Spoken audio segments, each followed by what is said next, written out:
Lors de son accession à l'indépendance en 1977, la loi numéro 148 AN 80 du 5 octobre 1980 crée le port autonome international de Djibouti.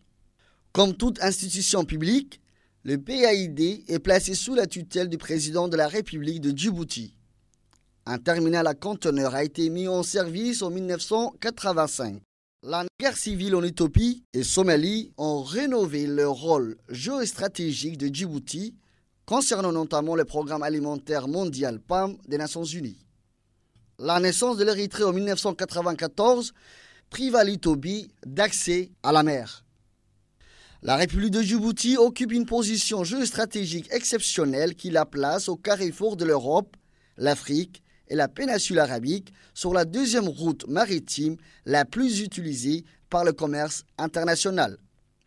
Sa situation est stratégique dans la Corne de l'Afrique, au point de rencontre la mer Rouge du golfe d'Aden, en constitue un point de passage obligé entre la mer Méditerranée et l'océan Indien. Cette position constitue un atout majeur et logiquement une opportunité évidente sur laquelle le pays veut s'appuyer afin de monnayer sa place dans le cadre d'une économie régionale. À terme, l'objectif de tous ces agro-mécalo-gigantismes portières est de faire de Djibouti une plateforme d'échange et de services pour toute la région, et elle adhère à la nouvelle configuration du marché de la sous-région de plus de 400 millions de consommateurs dont la majorité ne dispose pas d'ouverture maritime. C'est ainsi que l'existence des ports en général et de ceux de Djibouti en particulier constitue un instrument indispensable à toute politique économique. Il joue un rôle primordial dans l'économie nationale, modernisation et développement de la ville, dans les échanges commerciaux de notre pays avec le reste du monde, dans la quasi-totalité des importations ou exportations empruntent la voie maritime.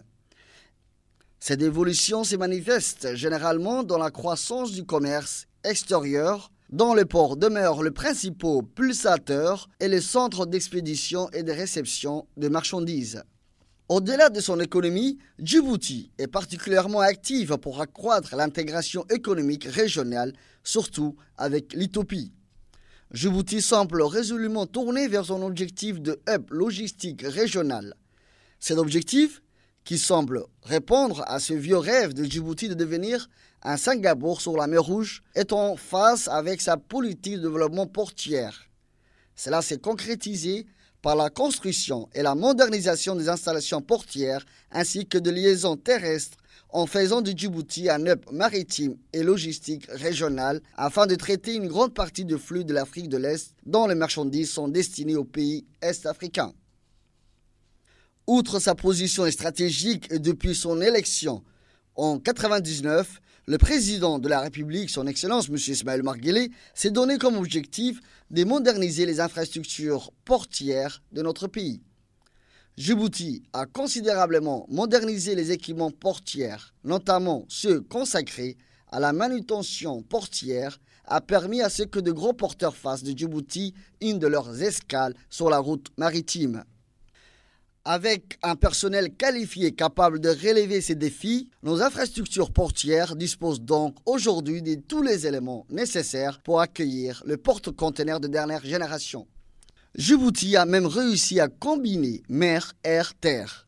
La construction du nouveau chemin de fer entre Djibouti et l'Éthiopie illustre très bien cette politique. À cela s'ajoutent d'autres projets d'interconnexion entre l'Est et l'Ouest africain, notamment un projet qui devra relier à terme Djibouti à Dakar. La position stratégique de Djibouti n'est pas uniquement favorable pour le transport maritime. Le pays peut également servir d'hub aérien pour les États enclavés de l'Afrique orientale. Un certain nombre d'accords et mémorandums sont engagés avec l'Éthiopie et le Sud-Soudan pour que ces derniers puissent utiliser les installations aéroportières djiboutiennes. Djibouti compte affirmer son statut de port d'entrée du COMESA et profiter à côté du marché éthiopien dont 80% des marchandises est absorbé par le corridor Djibouti-Galafi, parmi elles des produits pétroliers et des aides alimentaires et l'exportation du café éthiopien vers l'Europe. La République de Djibouti a réussi à se trouver au cœur des stratégies du commerce maritime international. Au-delà des questions de la modernisation et développement portière, Djibouti est devenu également un pôle de sûreté et de sécurité maritime essentiel sur l'ensemble de la mer Rouge, du Bab el-Mandeb et du golfe d'Aden. En profitant de son emplacement géographique et de sa stabilité politique dans une région traversée par de multiples conflits, Djibouti a su se mettre au centre des enjeux internationaux.